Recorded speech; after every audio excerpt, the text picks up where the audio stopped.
Chapter 61. 61. Carriage ride shared between cousins. You are listening at Novel Full. Audio. When Charlton went down the stairs at 1:15 in the afternoon, he wanted to go see Serena and ask her to convoy their carriages, but he saw Geoffrey standing at the lobby as if waiting for someone. Geoffrey was standing at the lobby as if contemplating. Hearing someone approach, he turned and saw his cousin. "Hey!" he greeted. He raised his brows seeing that his cousin was a little too dressed up today but chose not to comment. Charlton smiled at him, trying to hide his unease. "Hey to you too," he greeted back as he noted with some satisfaction that although Geoffrey looked good in his attire, which consisted of a navy blue suit with matching pants, paisley-patterned ivory vest and beige necktie, he definitely outshined him today. "We haven't talked much as of late, so I thought that we should ride together going to the church." Having no choice and no reason to decline, Charlton nodded his head. "Sure. Just wait a moment and let me give instructions to my coachman first." Geoffrey nodded and walked towards his carriage to ride it. Charlton told his coachman, who was also privy with his relationship with Serena, to inform her. He also instructed him to follow Serena's carriage on the way to the church and that he'll also need the carriage as his ride later going to the reception. Geoffrey's carriage was larger and more extravagant than Charlton's. The exterior was black inlaid with gold. Inside, the seats were padded and covered with velvet red. When the carriage started moving, two more carriages carrying a group of guards followed. The ride to the church was less than an hour away, but they had to leave a little earlier so that they won't gather too much attention and cause traffic for the other guests when they arrive. The silence inside the carriage was deafening. Geoffrey, who still felt bad regarding his words to his cousin roughly 2 months ago, felt that he should be the one to start the conversation. "I know that things have not been the same ever since our argument regarding Leonard's sister, but I don't want something like that to ruin our ties as cousins, and our years of friendship." Charlton, not really wanting this conversation, just nodded his head. He recalled his cousin reprimanding him, telling him to mind his own business and that he owed him no explanation. "I understand that you were just being concerned because what I was doing then will inevitably cause a rift between me and Leonard. So, I apologize for my words." "Why are you telling me this now?" Charlton asked. He felt his heart throbbing painfully on his chest, afraid that his cousin would start paying attention to Serena. "I must say that I am being sentimental and just miss the old days. I don't think that Leonard and I will ever be the same again, but I don't want you and Kylo to think that I don't care." He sighed. "And to tell you honestly, I also need someone to vent my pent-up frustrations to. You understand what I mean?" "Yes. So, what do you plan on doing now? Are you still seeing that girl?" Charlton asked tentatively. "I will be honest with you. I can't really say this to Leonard for obvious reasons, and I can't tell Kylo, because you know how he is. Yes, I am seeing another girl. Before you saw us together last time, we have already been writing to each other for a year." Geoffrey began as he looked at his cousin's reaction. Seeing that he was all ears, he continued. "Right now, we're in a mutual relationship, but I have no intention of breaking my engagement." Charlton clenched his fist. He had to stop himself from punching his cousin. "Why don't you just break your engagement? Wouldn't that lead to a better ending for everyone?" Geoffrey shook his head. "I can't do that. My father chose her for me for certain reasons. Duke Maxwell will also be a powerful ally to me. Aside from that, you know that the fight for the throne is never an easy battle. Although I am the crown prince, there is still the second and the third prince. Other than my brothers, there is also that group of vigilantes. What if you can still have the Duke's support without marrying his daughter?" Charlton asked again. He understood his cousin's plight, but he was never going to give up Serena. "I don't know. At first, I thought that the girl I'm seeing was it. But right now, I am not too sure. She was proving to be a little different from her letters. Last time, I told her that we must take a step back on our relationship. That I believe we should get to know each other better. I need a little advice as this is my first relationship. What do you think should I do? If Charlton were being a real concerned family member and a good friend, he would have told him that he should just break up with the girl and focus on his intended. That nothing good would ever come out of his love affair. However, he had his own personal interest in the mix, so what came out of his mouth was entirely different. I believe that your feelings of ambiguity just stem out from the fact that you feel some guilt for the girl because you are engaged. However, I see that you must really like or even love her, because you would not be seeing her behind everyone's back, or even sacrifice your years of friendship with Leonard, if you don't. Also, what are you afraid of? You should not let political matters control your heart. You have my ducal house behind you. So, I say, just break your engagement and marry the girl you love. You really think so? But you know, I also thought about Leonard's sister. She is a sight to behold, and lately, she doesn't seem that bad. Geoffrey asked, uncertain of his cousin's advice. Charlton felt his intestines twisting when he heard Geoffrey mention Serena. Truthfully, he just wanted to come out clean, but he thought of the consequences. Besides, based on what Geoffrey said earlier, it doesn't seem like the outcome will be beautiful. So, he kept up with his pretense and tried to convince his cousin otherwise. I know so. Leonard's sister, well, she just looks good on the outside, and though I admit that she is indeed capable, she is quite the spoiled young prima donna. I have been paired up with her since the start of the school year, so I can say that I know her better, and I can tell that you two will just clash. It will never work. She is too, how do you say this? Dominant. And she also looks like the jealous type. She will never let you have an affair. If she were to find out about your relationship with that girl, then, sorry to say, she might even try to dispose her. Charlton said as he burned incense in his mind, praying to the gods for Serena to never catch whiff of whatever he is telling Geoffrey now. Anyway, it was not like he was completely lying. Some of those things he spouted were half true. Though he found those traits of her endearing. I thought that the two of you get along. I never imagined that you have those kinds of thought about her. Charlton continued with his lies. I was just being professional. Like Sir Felix said, she is indeed a musical genius. Also, I'm not the one who is expected to spend the rest of his life with her. Besides, I still have to think of Leonard. This is the first time I heard you disparaging someone behind their back.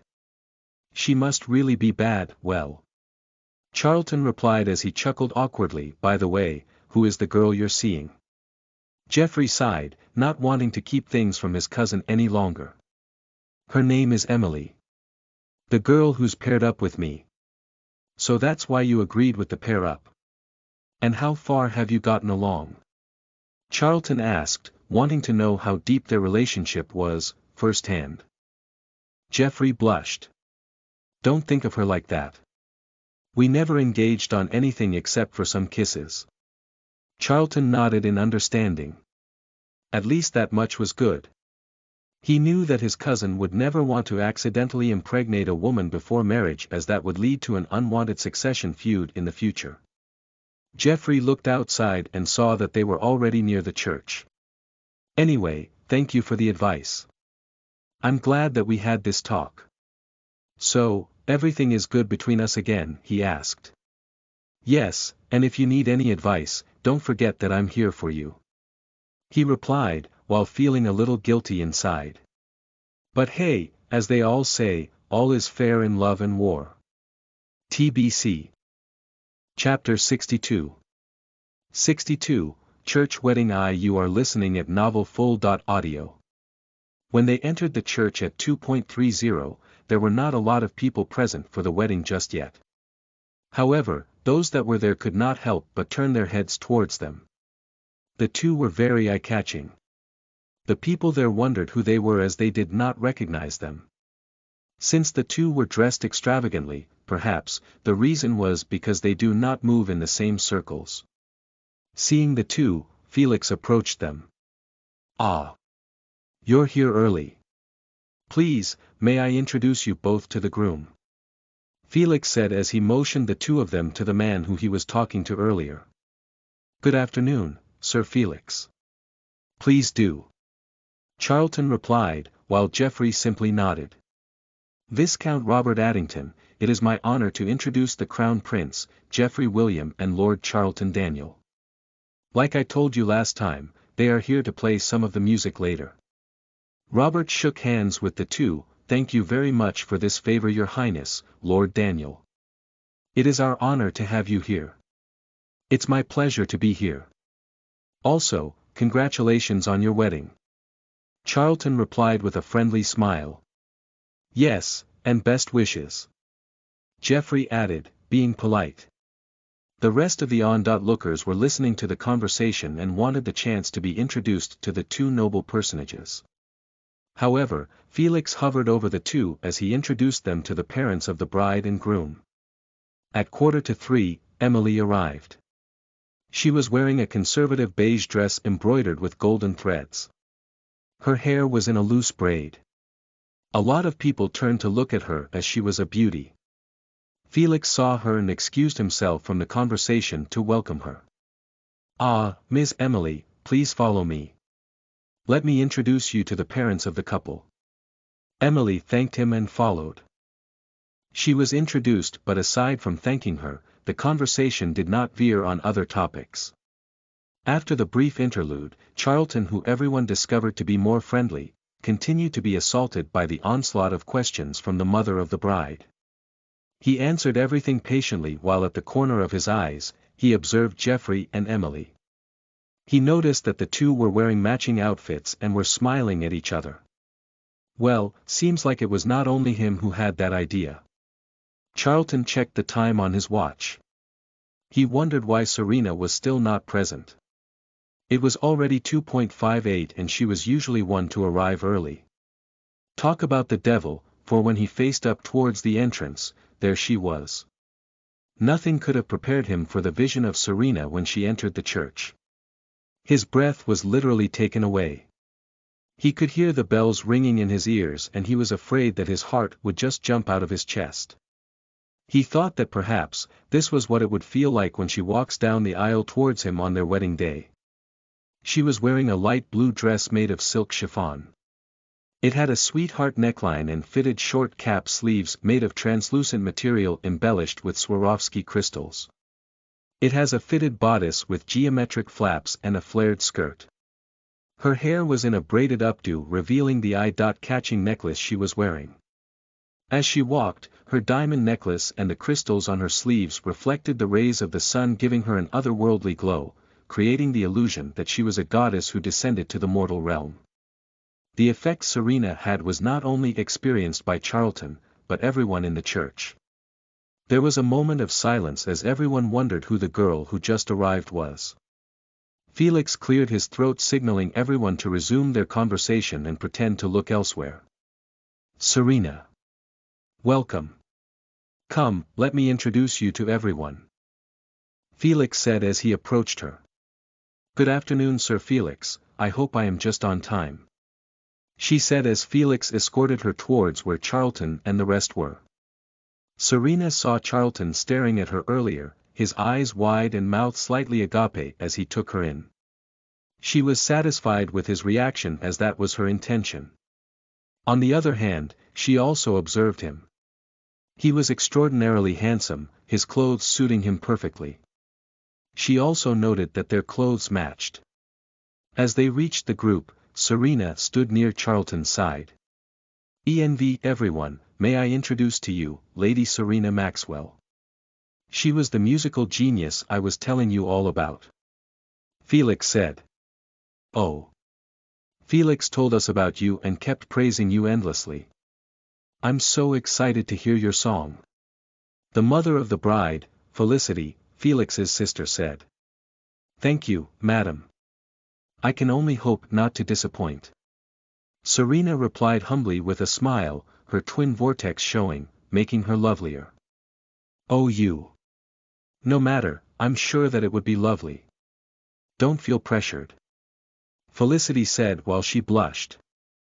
She felt a little guilty as she recalled being angry at her brother for suggesting a new song composed by his student be played as the song for her daughter's walk down the aisle. She even reminded him that it was a once-in-a-lifetime event and warned him that if the song ruins her daughter's moment, she will literally kill him. "No, I understand that this is a once-in-a-lifetime event for your daughter, so I hope that it will be memorable for her," Serena said, and then added, "in a good way, of course." This made everyone chuckle comfortably. Jeffrey in all honesty could not tear his eyes away from Serena. When she entered the church, he felt his heart make a thump. Even when he saw what she was wearing, he did not reprimand her in his head, for it took a minute for his brain to start functioning. Although he hated to admit, but his fiancée was a vision. She walked towards them with confident strides, and it was only then that he recalled that he hated this attention-seeking behavior of hers. It seems that she always must bask under the spotlight and steal everyone's thunder.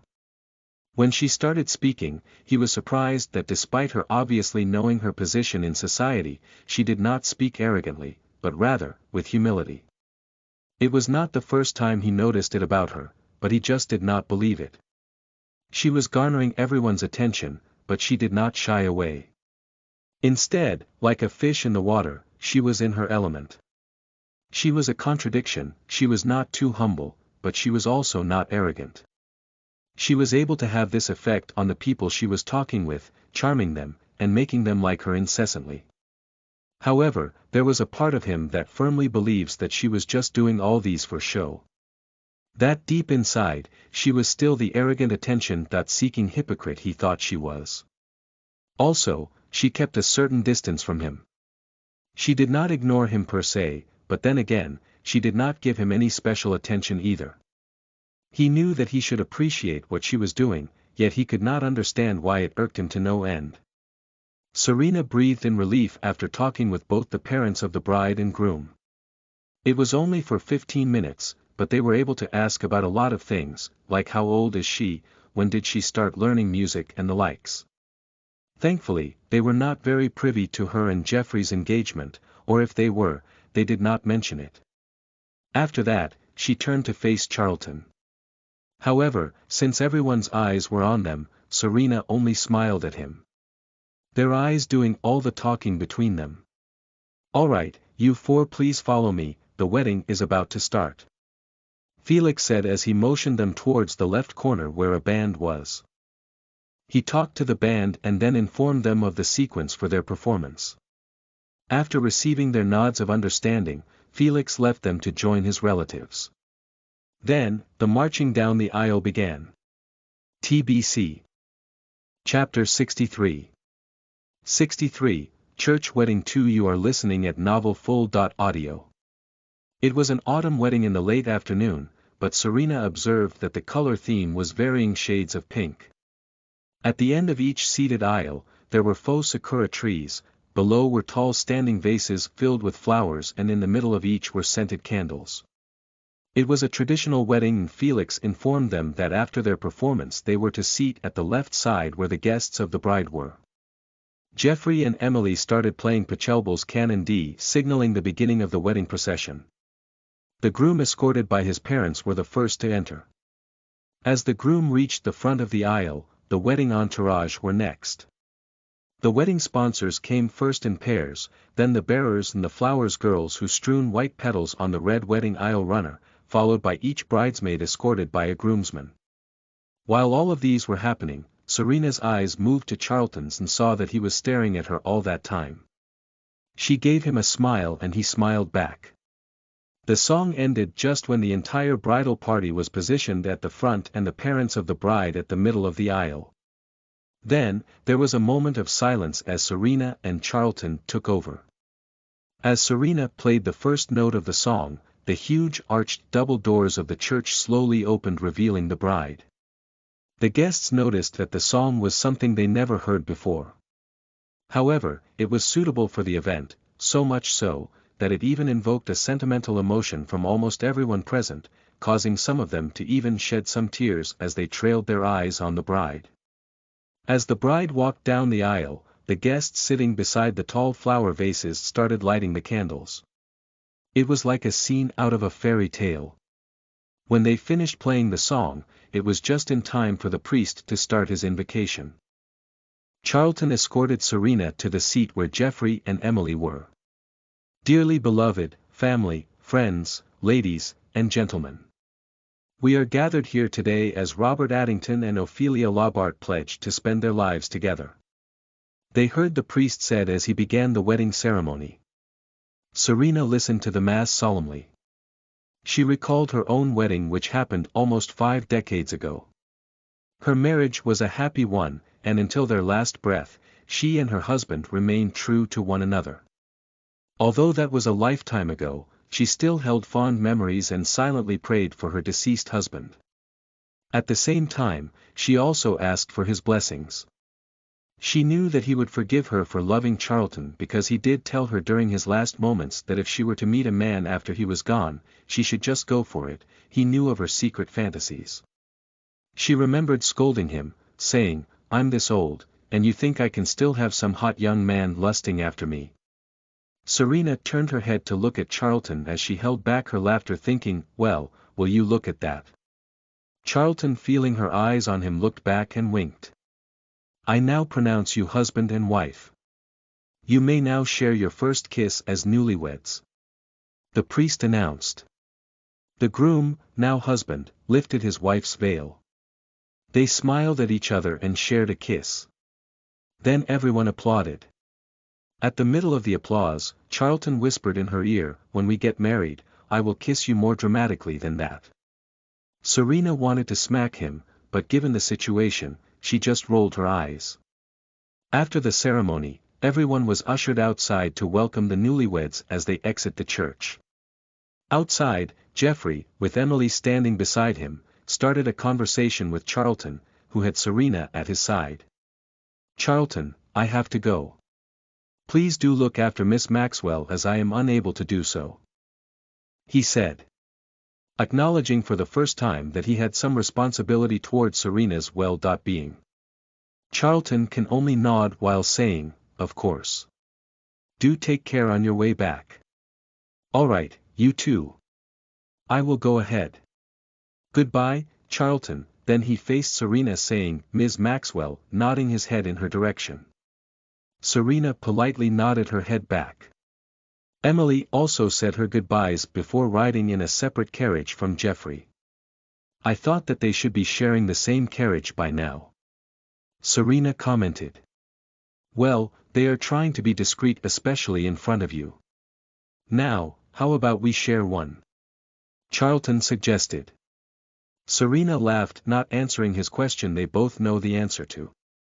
"Your coachman told me about your shared ride with your cousin. Care to tell me what you two talked about?" "All right, I'll tell you all about it later at the Ritz.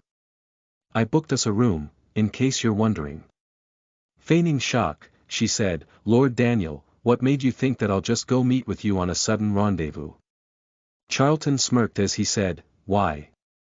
Are you not satisfied with what you see?" Serena felt her throat dry up as she saw his expression. He looked devilishly handsome and delicious. However, she pretended not to be affected as she eyed him up and down. "Tolerable at best," she replied, voicing her inner Jane Austen.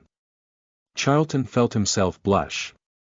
He shook his head, feeling a blow on his ego. He thought he looked quite dashing himself. Serena, taking pity, started giggling. "I'm just kidding. I must say that you exceeded my expectations. So, what is the room number?" "Room 328. It's already 4:45. From here to there, it will take approximately 15 minutes. So, I guess I'll just manage to go through the procedure of checking in when we get there. Sadly, we can only use the room after our number B0L.M. Don't worry, parties like these usually start late. If we join them at 6, I estimate that we have 45 minutes in our hands. You think that's enough time?" Serena asked suggestively. "Then what are we waiting for? Let's go. I don't want to miss another second," he replied as he quickly escorted Serena to her carriage and made a dash towards his own. TBC. Chapter 64. 64, Room 328. You are listening at novelfull.audio. Warning. Mature content. Upon arrival, Serena looked around and noticed the luxurious ambience of the hotel's lobby. The reception will be held at its grand ballroom, which was located on the second floor. Serena saw Charlton following not far behind her. They gave each other a nod, like the pair of conspirers they were, about to commit an adulterous act. Which, as we all know, was not far from the truth. Serena looked around. Luckily, they left the church first, so people from the wedding were not there yet. While Charlton was talking to the receptionist, she went up ahead using the elevator. The hotel was a 5-story building with high ceilings. Serena alighted on the third floor. She noticed that it was carpeted, and it had a waiting area with plush seats in front of the elevator. She chose to wait for Charlton there. After a few minutes, the elevator made a ding sound, and out came Charlton. Seeing Serena, Charlton smirked and showed her the keycard. The grand suite was pretty big. Serena looked around the room in appreciation. It has a long dining table, a living room, a super-sized king bed, and even had a rounded bathtub good for two in the bathroom. She could already imagine all the adventure they can do there, as their usual venue, sad to say, leaves much to be desired. Charlton's eyes crinkled seeing her looking around like a child in wonder. "What time should we head back to school later?" Serena asked, trying to calculate the time. Sir Felix handed me the slips earlier. I told him that I might stay the night for safety measure as the wedding will be ending late. He didn't ask about your plans and just instructed me to give you your slip as he may forget later. Safe to say, we both may stay the night. I also booked another room under your name, just in case. That's good. So, what do we do now? Serena asked. Charlton looked at his watch and saw that it was already 5:25. He groaned saying, I really want to make love right now, but I think we should postpone this till later. I don't want to ruin your hair. Besides, Sir Felix might start looking for us. Serena furrowed her brows. Was he being serious? Well, we can do it without you ruining my hair. I really want to do it now. Charlton was flooded with excitement. He wanted to take her in his arms and carry her to the bed. But reality came crushing in. But Serena, we don't have that much time left. We have to get undressed, the foreplay, and cleaning up after. We don't need to undress for a quickie. You can just push up my skirt, take down my panties, and go for it, or do you need the foreplay? Are you kidding me? And as if to prove his point, he held Serena's hand and placed it on his throbbing member.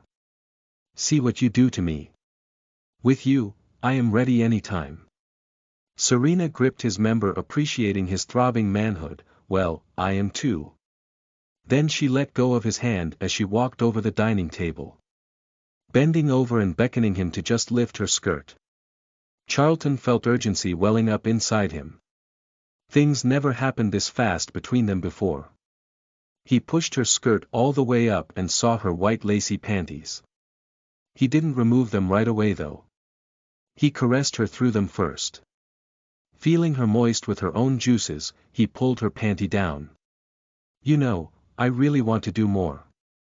I want to kiss you and eat your pussy overflowing with your juices, but we just don't have enough time.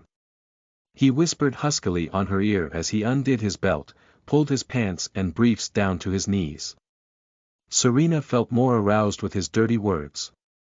She moaned with need as she felt his shaft at her entrance. He used his right hand to position his dick at her entrance and the other held her hip. He pulled her back to him as he thrusted forward. Inside was wet and warm. He felt her tight walls squeeze him. It felt so good that he could not help but grunt out loud. Serena felt her eyes dilate from the impact. He was so big that she felt her pussy quiver from how much he stretched her. Hearing him grunt from pleasure, she too released a loud moan filled with lust. When his balls made contact with her clit, he withdrew nearly his full length and slammed back his hard rod immediately back into her. Then, with urgent need and want, he grabbed her hips with his hands and fucked her harder and faster. He felt her orgasm as her vagina gripped his cock tighter. However, he knew that he can drive her further to the edge. So, he increased his speed and force. It happened in an instant. Serena threw her head back and let out a guttural scream that he was certain can be heard outside their room. Serena felt the massive orgasm assault her as she screamed. Then, she slumped on the table trying to catch her breath. Charlton felt proud of himself. But he was still not satisfied. He looked at his watch, 5:35. Still enough time. Serena felt him enter her again. As she just came, she became extra sensitive. His every thrust made her shake with the aftershock. But honestly, it felt so good. "Can I come inside you?" he asked. He was about to reach his peak and he wanted to experience shooting his seed inside her again. Serena counted the days in her head, then she shouted, "Yes," as she reached another orgasm. It was 6:05 when Serena and Charlton arrived at the reception. Thankfully, although they were the last to arrive, some people were still at the cocktail area making small talks. "Ah! Charlton, Serena." Felix called and approached them. "Where were you two? I have been searching for you all over. Anyway, I want to introduce you both to Maestro Legidi. He is quite the legend in the music industry. Come, let us find him." Serena looked at Charlton sheepishly. Well, she was used to people always being late on events like this in her previous life. Charlton just smiled at her and winked. No one is to blame. If given the chance, he would do it again. TBC. Chapter 65. 65, Wedding Reception. You are listening at novelfull.audio. Maestro, as requested, may I introduce to you my two students, Lord Charlton Daniel and Lady Serena Maxwell. Lady Serena is the composer of the song which you praised earlier. Felix said as they stood in front of a man in his early 70s. "Ah! It is with great pleasure that I meet the two of you. I am Maestro von Legidi, the Duke of Louvre. However, you may just address me as Maestro Legidi. I take great pride with that title as I am an avid musician. When I heard the first note of your music earlier, I had the sudden urgency to meet the genius composer of such wonderful song. I thought it was a person at least Felix's age. But now, I am surprised to see that it was a young lady who wrote it. My endless praise. If you don't mind me asking, what was your inspiration for the song?" Serena smiled at the maestro. He was just like Felix, full of enthusiasm and passion. "Maestro, the pleasure is all mine. Thank you for your praise. I know that I am still but a young sapling in comparison to you. Regarding the inspiration, well, it's just about the feeling of a person that's trying to convey that she has fallen in love." "Ah! Yes. The wonderful feeling of love. Love truly manages to make men and women out of us that we never even imagined we're capable of." Charlton felt his eyes widen with that remark. Truly, the maestro was correct. Serena chuckled. "Also, Maestro, I should clarify that the credit is not all mine. Charlton here, and my brother, Leonard, helped me with it." Maestro Legidi turned to look at Charlton and nodded his head. "I heard about you. Felix told me that you are his protégé. Your playing of the cello was indeed marvelous. I would also love to meet this Leonard one day." "Thank you, Maestro. But I must correct what Serena said. The credit is fully hers, we just helped polish a little what was already a masterpiece. She is the real music genius." The maestro laughed as the two pushed the praise to the other. "No matter, I wanted to talk to you both because..." Then Felix interrupted. "Maestro, you should listen to the full song first before making any." No. I am sure that it would be just as beautiful." So, as I was saying, I would like to make a request from the both of you if you may. My wife and I will be having our golden wedding anniversary on the 16th of December. It would be on a Saturday night. If you two are available, would it be alright to play this song then? Charlton and Serena faced each other, then turned to the maestro and nodded their heads. Wonderful. I know that the both of you don't need it, but I would still want to ask regarding the remuneration. Serena shook her head. She felt compelled to do it for the maestro. She can still vaguely recall her parents celebrating theirs and understands just how meaningful this event is. She herself can only dream to have the opportunity to reach such anniversary. No need, maestro. We would truly be happy and honored to perform for you and your wife then. A golden anniversary is something that not everyone will have the opportunity to celebrate. And if you would permit, I would also wish to gift you a new song then. Charlton looked at Serena making a wistful smile. She is truly a wonder. How could he not love her? She is truly beautiful, heart, body, and soul. The maestro could not contain his smile, his eyes crinkling, and his heart touched. He was old and experienced enough to see that Serena was being sincere. Thank you. I will look forward to it. Serena smiled back. She truly wanted to give them a gift. Although it's just her plagiarizing, she felt that a song would be more appreciated by the couple. Besides, music can touch the heart and can fill the infinite between two souls. After that, Felix guided them to their seats. The maestro sat at one of the two tables at the front, for he was a principal sponsor. Serena and Charlton sat at the table with Felix and some other family members of the bride. Serena, I trust your skills, but don't you think that making a new song in less than 2 months is a bit? Felix began. Even he, himself, doubts that he can manage such feat. Sir, don't worry. I already have something in mind. However, I would also need your help regarding the practice room. Well, Serena was not sure what music to play yet, but she knew that she has a lot of stockpile in her head. She just needs to see which fits best. Also, she was not completely doing everything for nothing in return. Charlton already surrendered the key to the private music room. All right then. I would have the key delivered to Charlton tomorrow. By the way, will the two of you be heading back to school later? Charlton decided to answer, we decided to stay the night because of the time. I helped Serena book her own room earlier. That was the reason why we were a little late. Felix nodded in understanding. I would repay you for the cost. Charlton shook his head. No need, sir. Although he didn't think their teacher lacks the fund, he knew that it would still cost him. Then he handed him an envelope. What's this? There's no need. Felix felt himself blush. There was no need for his students to give monetary gifts to the couple. Their presence was enough. Serena decided to take the opportunity to hand hers over too.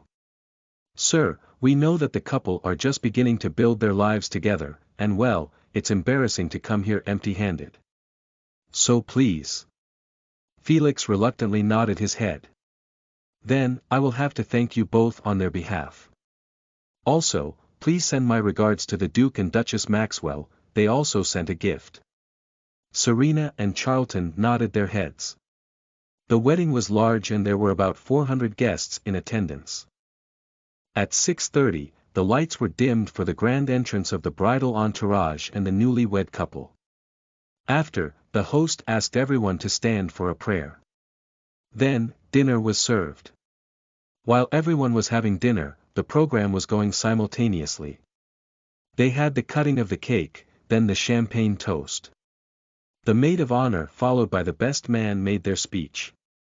Also, some well-wishers gave their messages. After dinner, a man approached Felix, signaling that their turn was next. Felix looked at the two, and they gave him a nod, indicating that they're ready. Now, before we start the dancing, it is my honor to introduce 2 special guests for this evening. If you heard the song when the bride made her entrance in the church, then you will be pleasantly surprised as you will be meeting the composer and will be hearing the song played again tonight. Please let us give a warm welcome to Lord Charlton Daniel and Lady Serena Maxwell." Everyone turned their heads to the two beautiful beings walking to the front. The guests started whispering. They did wonder who the two beautiful youths were since earlier, but they did not expect how special their identities were. Everyone felt honored to be invited to the same event these two deigned to attend. One was their queen.to.be, and the other was the son of the most powerful Grand Duke who was also a war hero. "Lord Charlton and Lady Maxwell, do you have a message for the couple before I lead you both to the piano?" Serena smiled and received the microphone from the host. "I wish to take this opportunity to thank the couple for inviting me to this momentous event. May today be the beginning of a long, happy life together. I hope that this song will make today even more memorable to the both of you." Then she handed the mic to Charlton. "I also wish to thank the couple for inviting me to this joyful occasion. May the love and happiness you feel today shine through the years." Then handed the mic back to the host. Serena looked at Charlton while thinking, "Wow, thanks for the idea, Charlton, through the years, a perfect choice for the golden anniversary." Everyone clapped their hands as the couple mouthed a thank you to the two. Then the host guided them beside the stage where a piano with two standing mics prepared was waiting. During their practice, Serena asked Charlton to play first because it sounded better. So, Charlton first sat in front of the piano. He played and sang the first stanza while looking at Serena straight in the eye, "Wise men say." Then Serena, who was also looking at him, walked to sit beside him. They played a duet in the piano as she sang the second stanza, "Shall I stay?" Then they had a duet on the bridge, "Like a river flows." Then, just like they did in the ducal house, when Charlton sang the next line, "Take my hand, take my whole life too." He raised his left hand for Serena to take as they continued playing the piano and sang the line, "For I can't help falling in love with you," together. Then they let go of each other's hand and continued to sing and play until the song ended. A moment of silence filled the room as a lot of people start dabbing their eyes. Never have they heard such a touching song with such matching lyrics that went straight to the heart. It was the first of its kind and they were so glad that they attended today's wedding. The couple were the first to react as they went towards the two to thank them profusely with tears on the bride's eyes. Then everyone in the room gave a standing ovation, thinking in their hearts that tonight is a night to be remembered for the rest of their lives. TBC. Chapter 66. 66, Room 328-2. You are listening at novelfull.audio. After their song number, Serena and Charlton stayed until the couple finished their first dance, then they excused themselves to leave. Felix told them that it's only 8 in the evening, and maybe they would want to join the dancing later. However, the two were excited to use their room. So, they both made excuses, Serena saying that she was a little tired because of the anxiety from the built-up anticipation for today, while Charlton made the excuse that he still has some assignments to finish. Thus, Felix reluctantly let them go. "You do know that you could have stayed for a little longer," Serena told Charlton as they entered the elevator. She wanted to go to the room first and fulfill her Julia Roberts Pretty Woman fantasy, you know, the one with Vivian waiting for Edward with nothing but a necktie. "Why? Do you loathe to be with me now?" he jested. "Well, you just destroyed my initial plan. How about we try what's in mine?" Charlton said with a mischievous grin.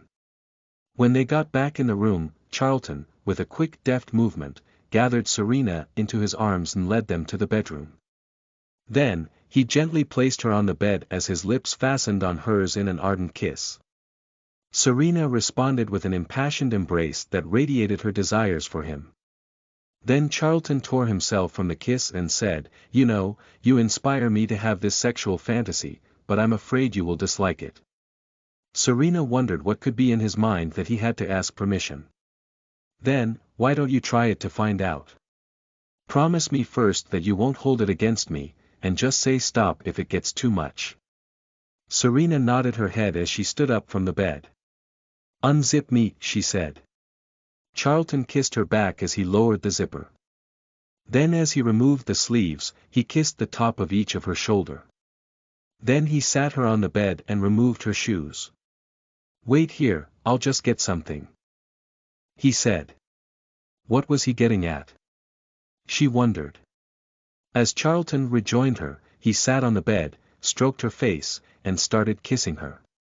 The look in his eyes was sensual and filled with lust. Then, he pulled away, and that's when Serena saw the fabrics on his hand.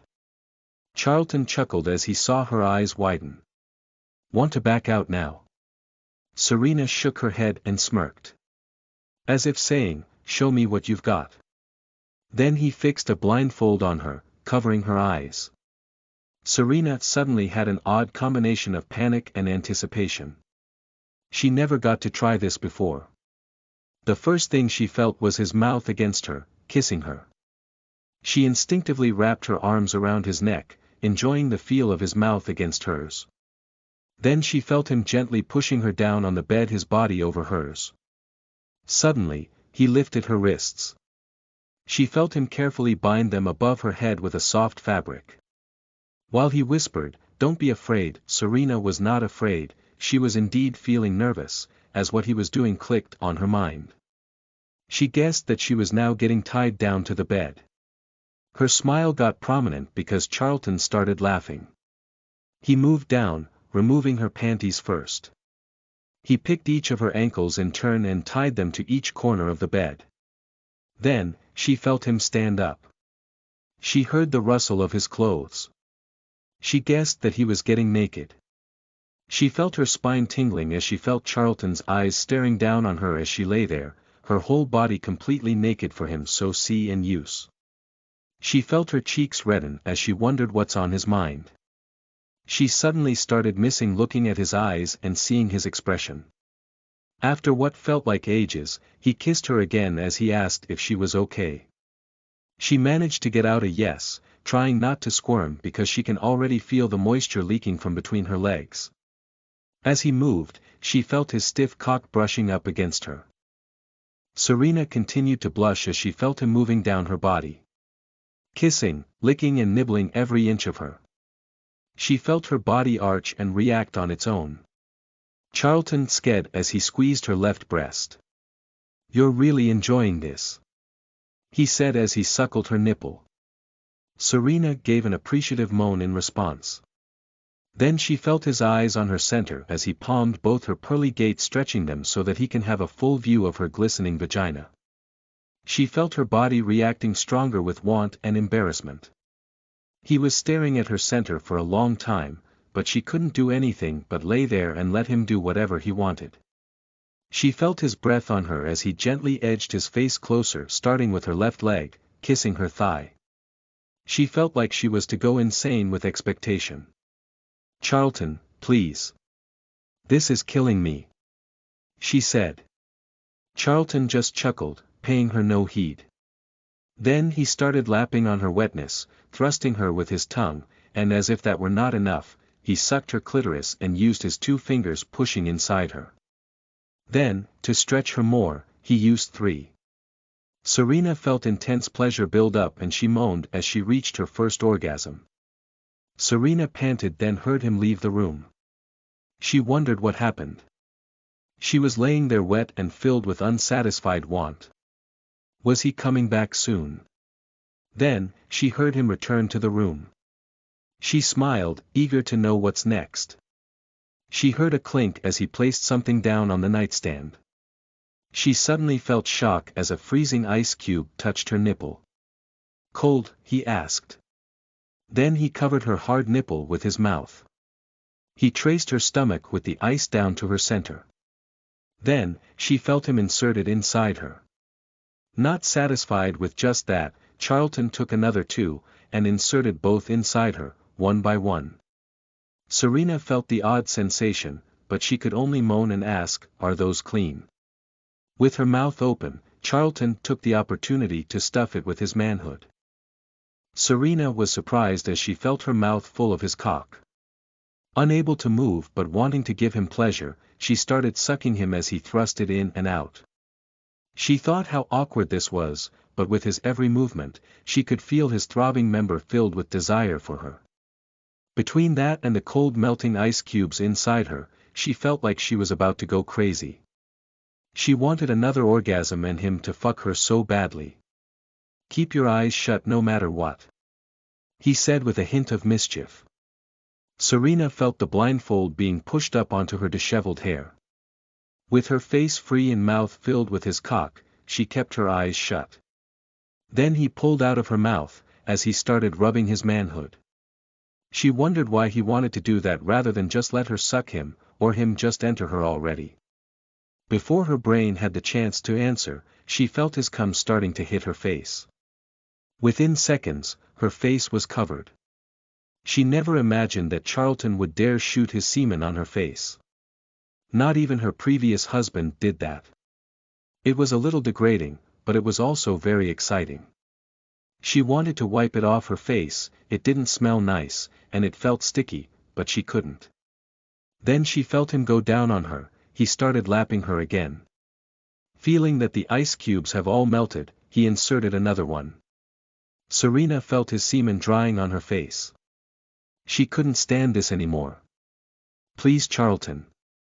"Yes," he asked.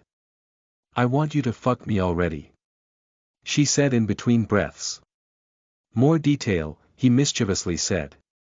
Serena couldn't take it anymore as she said, "I want you to fuck me hard with your cock. I need you to fill me, please, Charlton. Please." Saying what she wanted out loud drove her in more need for him and her release. She barely got her last word out before he started entering her body. The ice cube inside her has not fully melted and his cock pushed it further inside her that she screamed. She was overcome with the sensations that in under a minute, she felt herself reach orgasm intensely, her whole body shaking. Then he started untying the fabrics from her ankles. He lifted her legs and placed the back of her knees on his shoulders as he placed a pillow under her lower back. Then he continued to fuck her. Serena couldn't help the loud moans escaping. "You like this?" Serena just kept on moaning as she reached another orgasm. But he didn't stop. He kept on going, hard and fast. Then, he started untying her hands as he asked her to wrap them around him. Serena complied as she felt him kiss her and thrust his tongue inside her mouth. He held the back of her neck, then moved his mouth to her ears and whispered, "I love you." Serena replied saying, "I love you too," as she reached another orgasm. Then, she heard him release a loud grunt as she felt him buckle and shoot his seed inside her. TBC. Chapter 67. 67, Room 328-3. You are listening at novelfull.audio. "Where are you going?" Charlton asked as he felt Serena disentangle herself from their cuddling position. "I need to wash my face. I'm never allowing you to do this to me again. Ever," she said pointing at her face. Charlton chuckled, "All right. I guess, once is enough to last me a lifetime." Serena was about to stand up when Charlton quickly lifted her up in a princess carry. "Hey," she said surprised, hitting his chest playfully. He carried her to the bathroom, then he placed her down in front of the sink. "Go on, I'll just fill the tub, then we can soak together," he said as he walked towards the tub, opening the twin faucets. Serena washed her face and brushed her teeth as she saw Charlton's reflection in the mirror testing the waters. She noticed that he had a bruise on his side. When he stood beside her to brush his teeth, she drew nearer to him for closer inspection. "Where did this come from?" Serena asked as she traced the bruise with her fingers. Charlton tried hard not to wince. "Well, just somewhere." Serena, not liking his answer, pressed her fingers to it.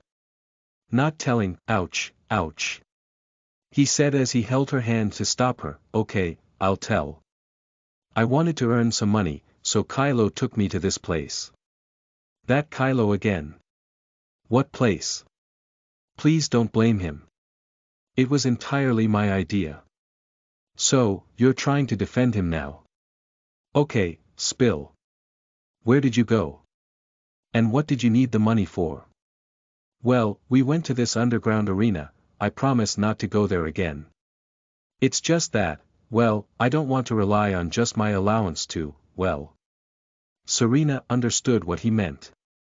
Although she should be angry with his foolishness, endangering his life just for some little bit of money, she could not help but feel her heart swell. I won't say that I'm not flattered, but you should get income from means other than your fist. Not my fist, but I used a sword.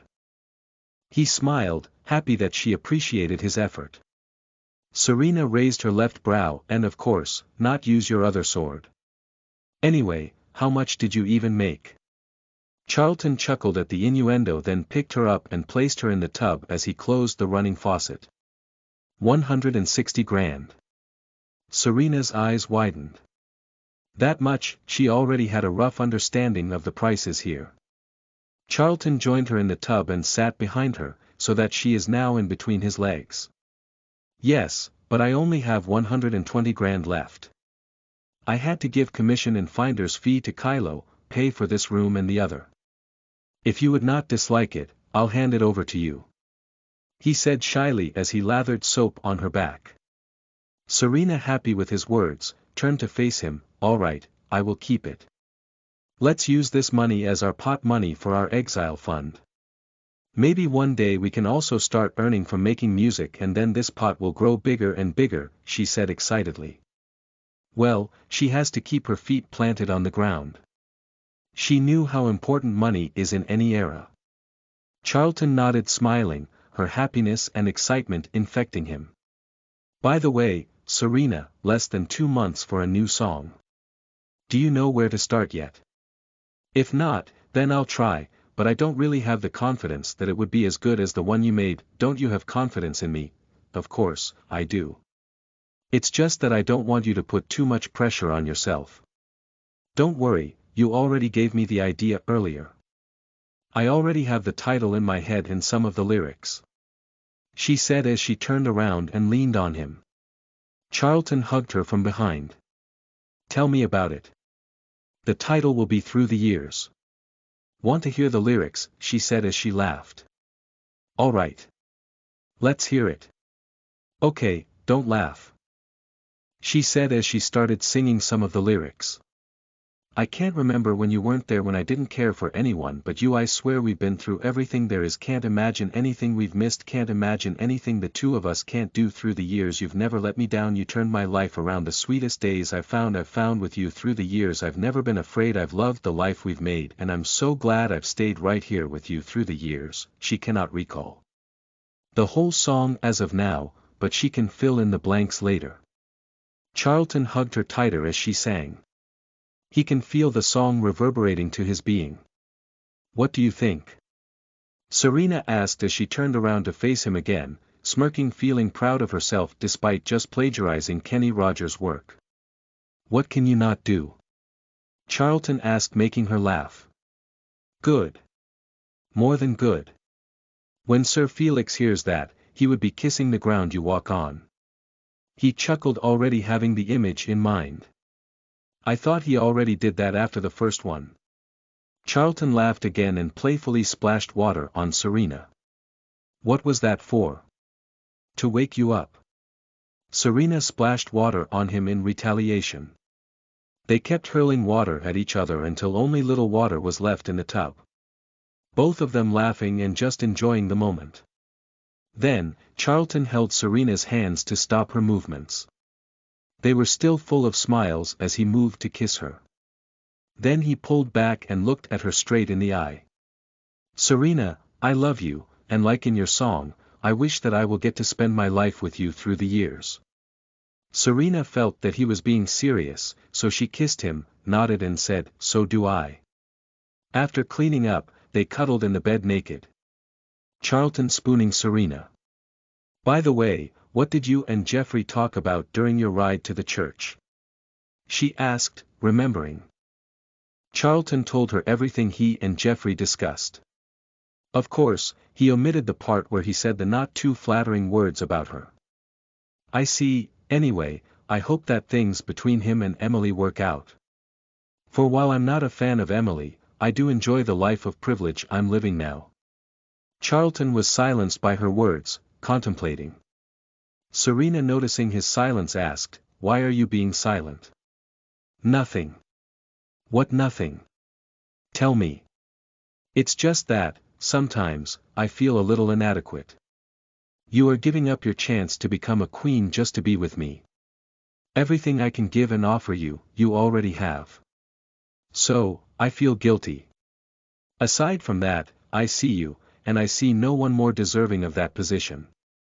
Serena chuckled, "Don't worry about that, I enjoy being free, doing what I want when I want. I don't like the responsibility that comes with the position." She's not lying. Being a student council member was only temporary, but to be queen, well, that's a role one has to be in for a lifetime. Unless, of course, she gets ousted. "Besides, am I not already the queen in your heart?" she sweetly added. Charlton chortled happily with her words. "Yes, yes, you're not only a queen, but the goddess in my heart. I am utterly and hopelessly devoted to you." Serena, delighted with his words, turned to hug him. "You're really sweet with your mouth." Charlton hugged her tighter and kissed her hair. They slept that way, in each other's arms that night. The next day, Charlton woke Serena up by kissing her lips. "Wake up, breakfast is ready." Serena looked at the time, 7 o'clock a.m. She panicked as she stood up from the bed. "Don't rush. Let's eat first." She turned away from him, not wanting him to smell her morning breath. "It's 7, I don't even have my uniform. We still need to travel back to school, and I need to shower." He chuckled, seeing her panic. "Your uniform is here, I asked your coachman to fetch them for you earlier. Your maid is also in the lobby. Thankfully, the hotel did not allow her to come up and had your bag delivered to your room. When no one answered, they brought it here." Serena nodded her head and let Charlton pull her to the dining table to have breakfast. She can't believe she overslept. She was still having thoughts of using the bathtub for another round of lovemaking, but too bad. They will just have to make do with the shower and leave that for next time. After having a quick breakfast, the two had the same thing in mind and entered the shower together. Mindful of the time, they just had another quickie.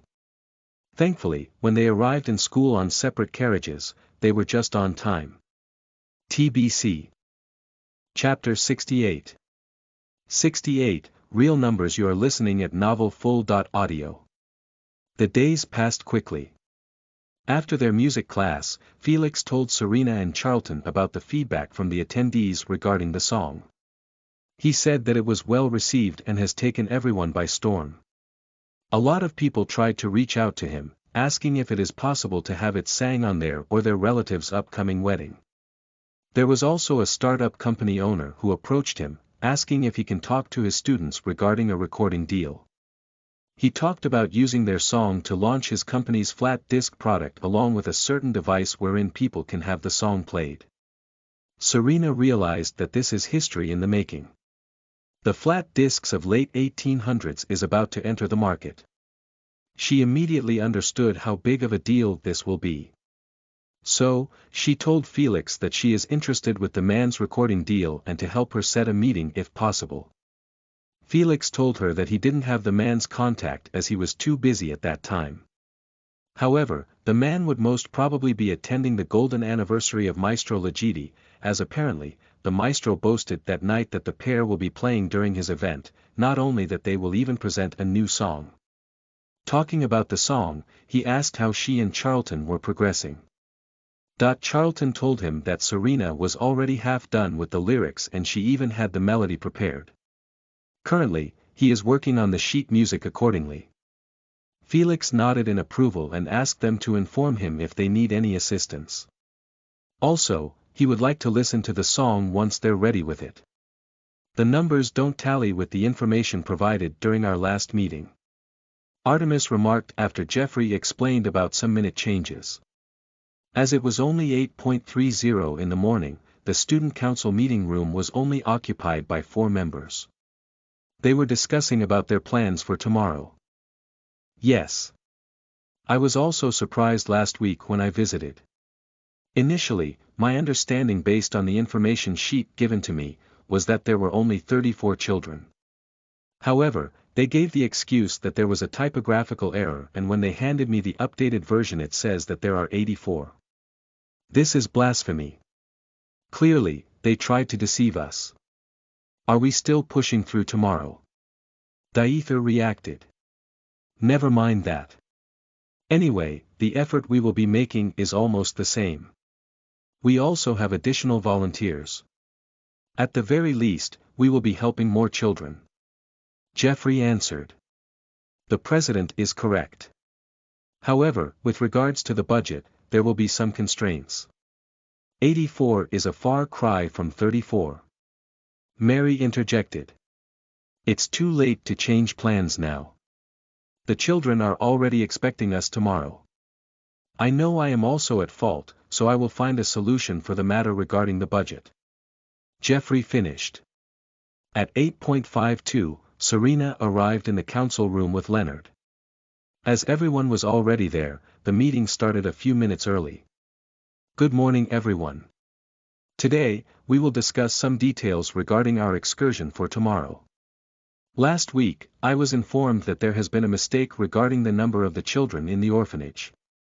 Instead of 34, it should have been 84. I know that that's a large leap in terms of numbers, but I believe that as there are 10 of us here and have 6 volunteers for tomorrow, we will manage. Jeffrey began, and just after he said that Leonard raised his hand to speak. I don't see any problem with the numbers, but I don't think that the budget we allocated earlier will be sufficient. Yes, I understand that that issue is indeed perturbing. However, I will make efforts to find solution to that. I would like to offer my sincere apologies as this happened because of my negligence. But let us not take it out on the children tomorrow. They are innocent. Leonard nodded his head in agreement. Serena silently listened at the sidelines. She thought that the real numbers must be the initial 34. Perhaps the news of their school delegation's outreach has circulated, thus, the number. But she must agree with Jeffrey, the children are innocent in this matter. As discussed last time, we will be leaving the school at 8 in the morning. The meeting place is at this building's lobby. Also, there's no need to bring your own carriage as the school will be providing us service. Lastly, try to wear something appropriate for tomorrow. Are there any questions? The members shook their head. Okay, now, let us move to our next agenda. Representative Joan, if you may. Good morning everyone. The second agenda for today is regarding the school's founding anniversary ball set next month. As we all know, our school's Foundation Day is celebrated on the 22nd of December and today is the 4th of November, leaving us approximately 1 month and 2 weeks to prepare. Now, we will need to start organizing by assigning the head of each committee, clearly defining their roles and responsibilities. I volunteer to head the committee on design. Representative Gina quickly raised her hand while grinning. No. I want to do that. I've been wanting to do that since first year. Mary voiced out. The boys started laughing. Well, girls always get excited during these kinds of events. Well, me too. We can work together though. Gina compromised. Alright, you two will lead the design. How about the others? Joan said. Ugh. I'll just go with the logistics, lest someone complain regarding the food. Daether said. Then, I volunteer as the food coordinator. Leonard, you should be the program coordinator. You're good at that. Artemis said. Alright. Serena. How about you join me? Leonard asked. Serena smiled and nodded her head. After a while, everyone was done with the assignments. Okay, let us summarize our agreement regarding the roles and responsibilities of each of us. Let me write it on the board. Joan said. Head organizer. Joan, Jeffrey. Responsibilities. Oversee the whole event, delegate tasks, make sure all are set for the ball. Program Coordinator. Leonard, Serena. Responsibilities. In. Charge of coming up with a set of activities for the event. From guest speakers, writing the script, music for the event. Design Administrator/Venue Coordinator. Mary, Gina. Responsibilities. Making the whole venue and event aesthetically pleasing, sending out invites, banners, props and the likes. Logistics Coordinator. Diether/Douglas. Responsibilities. Ensure that all equipment needed on the day is secured and delivered on time. This includes the sound system, tables and chairs. Food Coordinator. Artemis/Diana. Responsibilities. The food and drinks for consumption during the event. Alright, so all is clear regarding this matter. Thank you very much. Thank you, Representative Joan. Alright.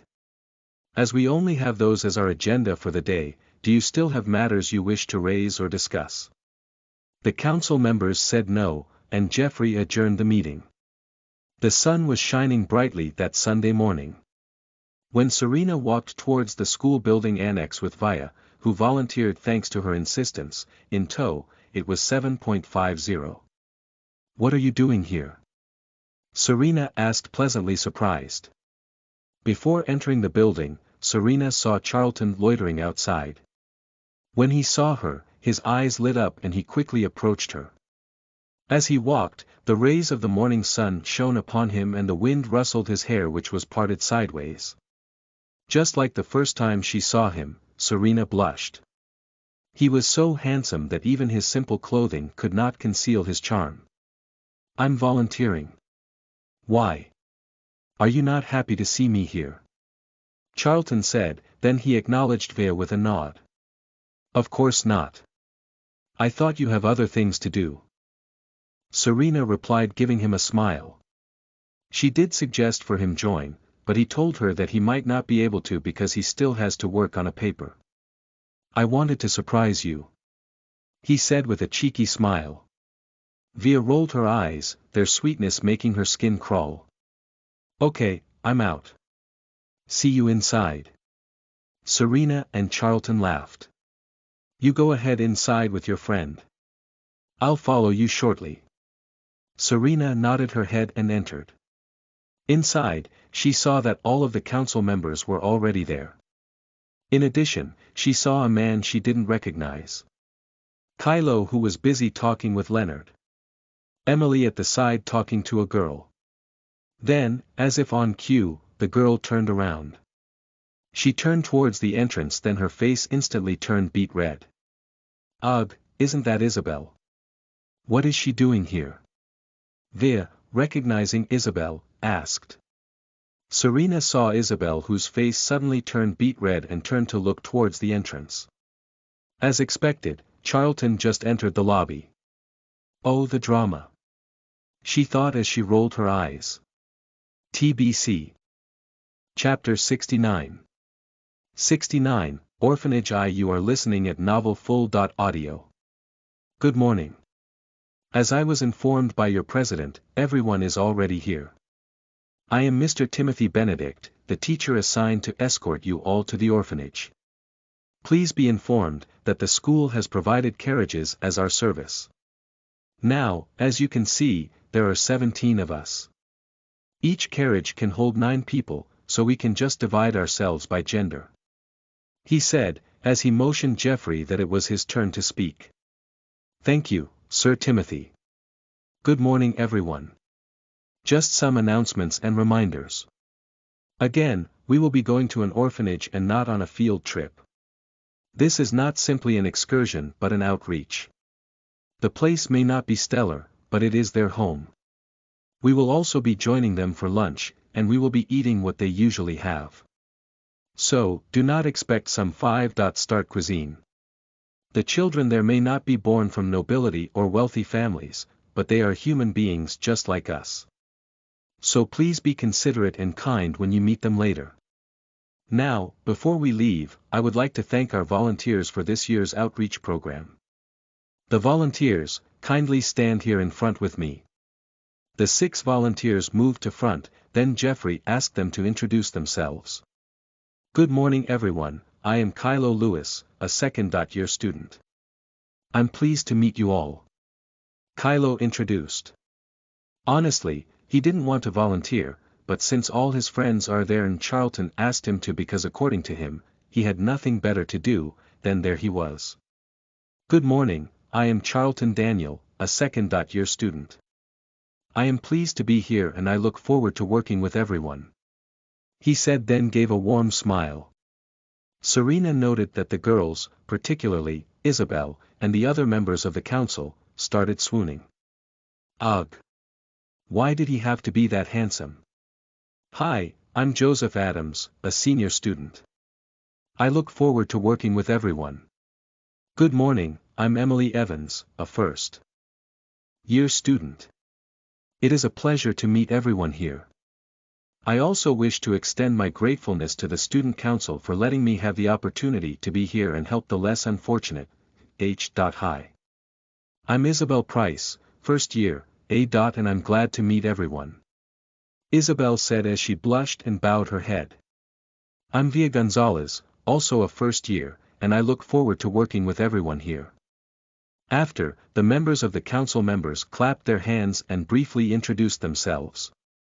Then, Timothy asked them to line up and move towards the waiting carriages. Since everyone was up early and the carriage ride was a little bumpy, no one talked during the trip. When the carriage slowed down to a halt, Serena was jolted awake. Wake up now, sleepyhead, we're here. Via said as she smiled at Serena. Serena smiled back seeing that they were the last ones to go down the carriage. When she went down, she was able to observe that the orphanage was a two-story structure made with orange bricks. It was about a third of their school's ladies' dormitory in size.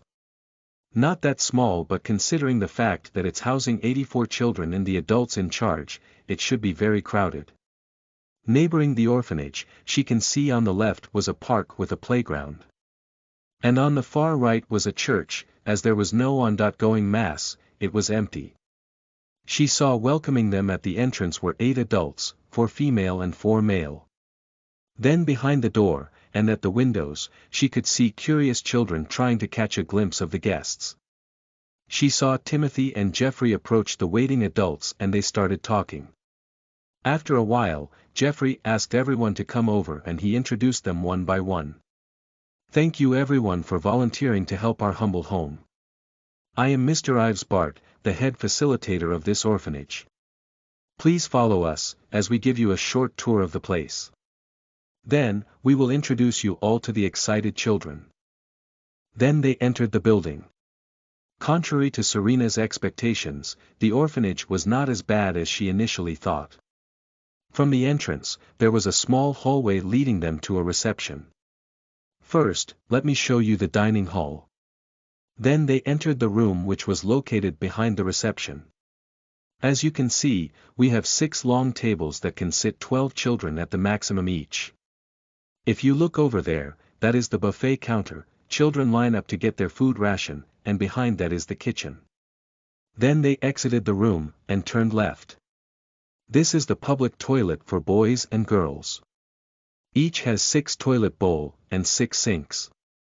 At the end of the hallway is the storage room we converted for your use, then they went back to the middle and went to the right side. Here are the classrooms, we only have 4 and at the end is a small library. This time, Serena saw children crowding in the 4 classrooms. Indeed, it was too overcrowded as the rooms were a little small, she noted. Also, in this kind of situation, she assumed that most likely given the difference in age, the children's learning were divided by age bracketing. At least she hoped so. Then, Ives guided them to climb the stairs beside the reception. Here on the 2nd floor are the bedrooms.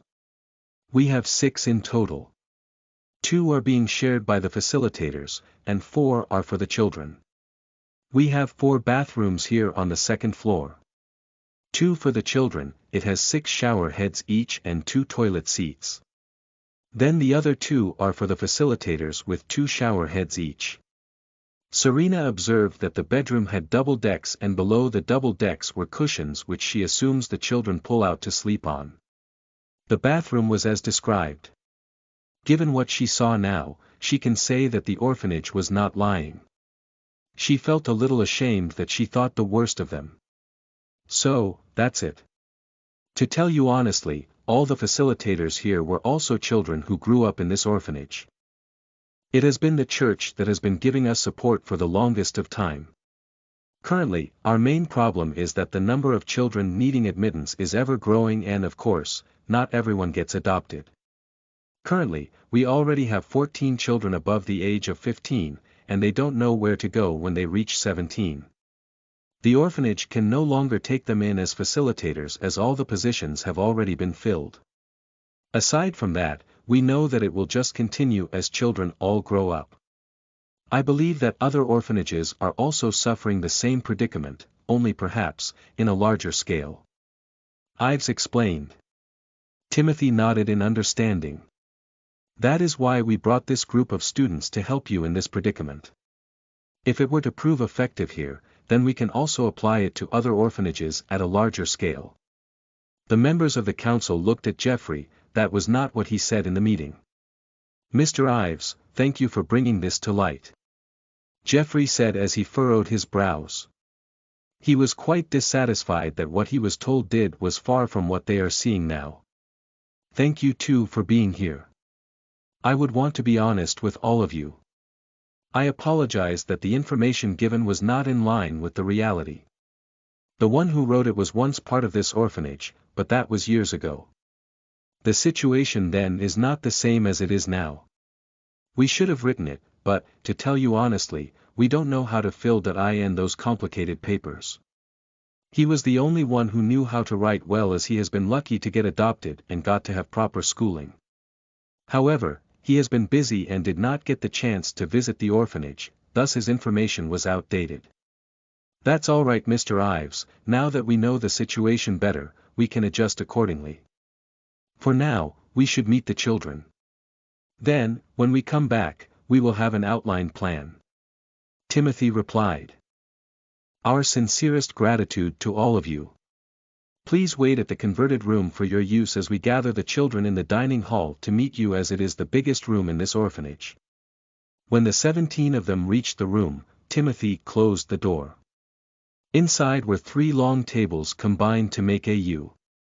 It had 18 seats available, and he asked everyone to be seated. Then he started talking. I guess that after today, we will need to shift our outreach program on other avenues. Although I sympathize with their plight, the solution to their concern is beyond our control. TBC. Chapter 70.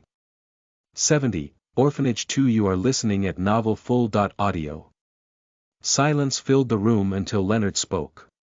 Whatever the case may be, I believe that we must continue with this program. We're already here and the children must have their expectations already. Leonard is right, sir. Although we cannot meet their expectations, we can still be of some help. Artemis seconded. I understand that you both want to help, but we need a concrete plan with a concrete outcome. We cannot just stay here and play with the children with no real purpose. Timothy stated. Then Emily spoke with conviction, there can be. We can provide them with teachers and other educational materials so that when they are of age, they can find employment after they leave this orphanage. Serena looked at her with a raised eyebrow. Seriously? That will be a little too costly given that we are working on a budget. Timothy, not wanting to embarrass her, replied. I believe that Ms. Evans has a point. Although discouraged, we can still do a fundraising event. Timothy looked at Jeffrey awkwardly, he is the crown prince, so. That was when Serena couldn't stop herself anymore. Although they did have some point, this proved that they were still children who haven't seen much of the world. In her time, there were a lot of college graduates, who can't even get a job. It is not that she thinks that education is not important, but come on, they are talking about children who does not have strong enough foundation in the academe. It's not like one can learn everything in a year. If they knew how to read, write, and do basic mathematics, then that is already passable. Besides, in this era, how many of them will get lucky? Sometimes, one must learn how to put food on his/her own plate first. I have to disagree. Sir Timothy is right, their issue is a national concern. Before she could continue, Emily violently reacted. What do you mean? That we should just leave the children alone? Do you not have even a bit of empathy? Serena faced her, wanting to slap her silly. What was wrong with her? She was not even done talking. I believe we should respect people when they are giving their opinion. Charlton, who couldn't stop his mouth, said. Everyone was surprised by what Charlton said. Timothy, anxious that things might escalate, motioned Serena to continue. As I was saying, until I was rudely interrupted, although this is a national concern, it doesn't mean that we cannot do much to help. However, the method Ms. Evans and His Highness suggested are too costly and ineffective. I am not saying that they are incorrect, as that definitely should be the action to be taken in the long run. Currently, as we are only student volunteers, what we can do is create a research paper, outlining the needs of the orphans and creating a cost-benefit analysis so that the government or those in power can see the benefit of providing them proper education. That is just one side of the coin. Now, on the other side, we need a short-term plan, as time would not wait for anyone. The children that need immediate help are those who will be reaching the age of 17 soon. If you think that the 14 children mentioned are just a small number, then think of those in the other orphanages. Now, not that I am looking down on them, but it is close to impossible to instill to them proper education, like doing arithmetic, writing letters, and the like, that can make them compete with those who have taken the subjects since a young age in getting hired for a job. However, we can equip them with skills that can, at the very least, earn them some money for a living. Serena blushed when she started mumbling. Everyone was staring at her like she had two heads. And that's it. I'm sorry, am I not making any sense? No one answered for a long time. It was very awkward until Charlton spoke in support. I completely agree with Representative Serena. That plan is brilliant. Then he smiled at her. Me too. Although she is my sister, this is not biasness, but my real opinion. Then, other students started voicing their agreement. Even Jeffrey can only nod. Timothy laughed as he nodded and said, "Sorry, I never thought that a student can think that far ahead. But I do see your point. Fine, let's do it that way then. Does everyone agree?" The rest of the students nodded their heads as a knock was heard, signaling that the children were ready. Serena wanted to facepalm as she covered her face with her palms, still sitting down. What did she just do? She should have just kept her mouth shut. That was too embarrassing. Everyone except for her, via Leonard, Charlton and Kylo has already left to go to the dining hall. Hey, don't feel embarrassed, what you said really was genius. It's just that everyone's brain has short-circuited, because, well, no one even thought of that idea. Via, who sat beside Serena, tried to comfort her. Yes, I agree with Via, don't be embarrassed. I even feel proud of you. Leonard said. Kylo started laughing. Well, I just think no one can believe that you just slammed Jeffrey, who supported that idea, to his face and provided a better one in less than a minute. I salute you. Charlton chuckled. He saw another side of Serena today. She was so cute, talking very fast like that, spouting her idea like a nerd.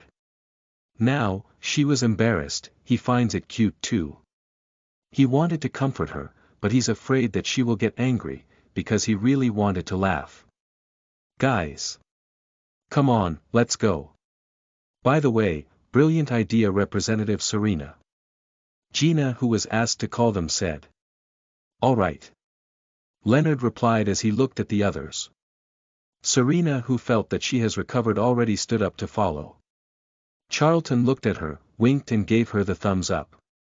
When Serena entered the dining hall, the place was already packed with children. They were all sitting properly on the dining tables, staring excitedly at the newly arrived volunteers like they were some mascots. On one end stood the orphanage facilitators and the volunteers. Serena felt the children eyeing her. So, she smiled at them. She was used to it as she was once an elementary and high school teacher. Good morning, children. We know that you have all been very excited to meet your brothers and sisters who just arrived today. Don't worry, they are very excited to meet you too. So, let us hear their names one by one. Ives said as he asked everyone to introduce themselves. Then, all the volunteers introduced themselves with a bit of enthusiasm.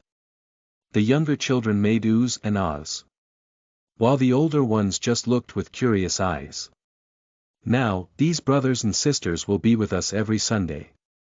I know that Sunday is our rest day, but they know more than us, so please let us try to learn from them while they are here.